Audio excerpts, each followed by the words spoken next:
नवभारत high school शिवणे पुणे हे पूर्वीचं तालुका हवेली जिल्हा पुणे येथील गाव आणि या विद्यालयामधून ज्या अनेक विद्यार्थी आपापल्या कर्तृत्वानं मोठे झाले त्यापैकी आता इथं उपस्थित असलेले दत्तात्रय सदाशिव देशमुख आणि सौभाग्यवती त्यांच्या हे दोघंही आज इथं आमच्या घरी काय नाव मॅडम कौशल्या दत्तात्रय देशमुख करंजावणे देशमुख शिवण्याचे आलेले आहेत.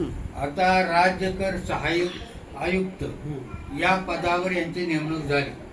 अत्यंत खडतर परिस्थितीशी सामना देत कष्ट करून ते वर्धितावस्थेमध्ये आपल्या परिवाराला घेऊन आले आणि त्याचबरोबर आम्हाला आनंद वाटतो ते आमचे विद्यार्थी आहेत आणि इतक्या मोठ्या पदावरती आज ते विराजमान झालेले आहेत. त्याबद्दल आमच्या कोरेकर सर आणि परिवारातर्फे त्यांचं मी अभिनंदन करतो. दोघेही पती पत्नी त्यांनी अत्यंत चांगल्या प्रकारे आजपर्यंत संसार केला. त्यांची दोन्ही मुलं उच्च शिक्षित आहेत, एक इंजिनियर आहे आणि एक वकील आहे.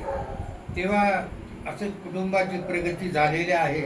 आता मला त्यांना असं विचारायचे की तुम्ही इथपर्यंत आला तर त्याबद्दल या पदापर्यंत पोहोचण्यासाठी तुमची सुरुवात कशी झाली? सर, माझी सर्वात प्राधान्याने आवड जी राहिलेली आयुष्यामध्ये ते शेती करणं.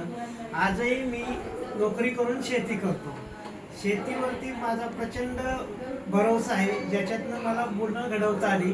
हा माझा सगळ्यात आयुष्यातला जो काय अनुभव, तुम्ही पहिले शिक्षक आणि त्याच्यानंतर शेती हा माझा दुसरा शिक्षक आहे. त्या परिस्थितीतून ती मुलं घडवली. मोठा मुलगा मास्टर इंजिनियर झाला, छोटा मुलगा ॲडव्होकेट होणार. दोन्ही व्यवस्थित त्यांच्या आयुष्यात त्यांनी पदार्पण केलेलं आहे. माझं जे आयुष्य आहे ते मी सुखी आनंदी. माझं शिक्षण MA MCOM बिलीप अशा मी 2 डिग्र्या 2 मास्टर डिग्र्या केलेल्या आहेत. त्याच्याबरोबर MPSCची परीक्षा देऊन मी 94 साली या GST डिपार्टमेंट, पूर्वीचं मुंबई विक्रीकर कायदा, ह्या डिपार्टमेंटला जॉईन झालो. त्याच्यानंतर माझ्या परीक्षेच्या ह्याच्यातनं मी राज्यकर निरीक्षक, त्याच्यानंतर राज्यकर अधिकारी आणि आज राज्यकर सहाय्यक आयुक्त या पदावरती पोहोचलो. माझा प्रवास शेतकरी ते राज्यकर आयुक्त ह्या पदापर्यंतचा जो अभिमानाने झालेला आहे, त्याच्यामध्ये सरांचा आणि मॅडमचा खूप मोठा आशीर्वाद आहे आमच्या ह्या प्रगतीमध्ये. त्याचबरोबर माझी जी सहचारिणी आहे तिने जे काय आयुष्यामध्ये मला आजपर्यंतचा पाठिंबा दिलेला आहे, त्याच्यावरती मी हे यश संपादन करू शकलो आणि त्याच्यातनं मुलांसाठीचा काहीतरी आदर्श तयार करू शकलो. आणि सरांचा आशीर्वाद आमच्यासाठी खूप महत्वाचा असल्यामुळे मी आज त्यांच्या घरी त्यांचा आशीर्वाद घेण्यासाठी. तुमच्या मातोश्री पण आम्ही पाहिलेले आहे. तर मातोश्रींचा आशीर्वाद आहे. हो, मातोश्रींचा आशीर्वाद, आई वडिलांचा, थोरा मोठ्यांचा आशीर्वाद घेण्याची तुमची पद्धत आहे ती खूप छान आहे. कारण त्याच्याशिवाय आपल्याला हे यश मिळत नसतं.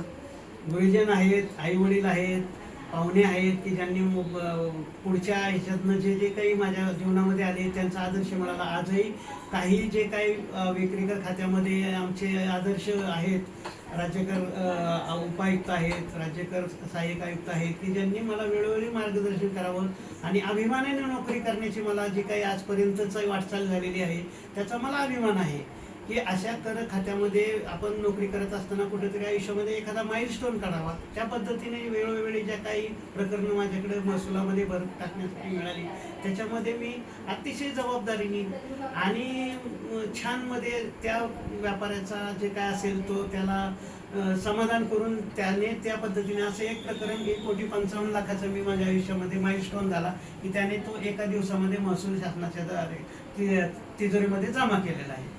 आणि मागच्याच वर्षी मी 52 लाखाचा महसूल शासनाच्या तिजोरीमध्ये त्या व्यापाऱ्याकडनं भरून घेतलेलं आहे. असं पुढच्याही आयुष्यात मला जे काय आता पुढची पदाचं हे मिळालेली आहे जबाबदारी, तिथे मला छान काहीतरी करून दाखवण्याची माझी आता तयारी सुरू आहे. त्या दृष्टीने मी आशीर्वाद घेण्यासाठी सरांचा आले. शाळेत आम्ही दत्ता म्हणायचो पण आज नाही, आज साहेब झालेले आहेत.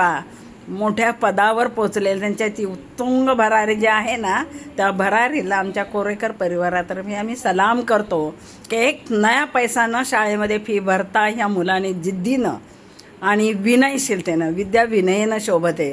तर पहा, मोठ्या जिद्दीनं शिक्षण घेऊन, प्रपंच करून आणि थोरा मोठ्यांची जाण ठेवून, हे सगळ्यात महत्त्वाचं आहे. आपण कितीही मोठं झालं तर थोरा मोठ्यांना विसरता कामा नये. हा त्यांच्यातला संस्कार त्यांच्या मातोश्रीने त्यांनी दिलेला आहे. आम्ही मातोश्री पाहिलेल्या आहेत. येता जाता चहा पिण्यासाठी हाक मारायच्या, तेव्हा थांबायचो, तेव्हा त्या नातवांना झोके देत असायच्या. तर धन्यवाद आपल्या या थँक्यू. प्रवासाला. खूप आभारी आहे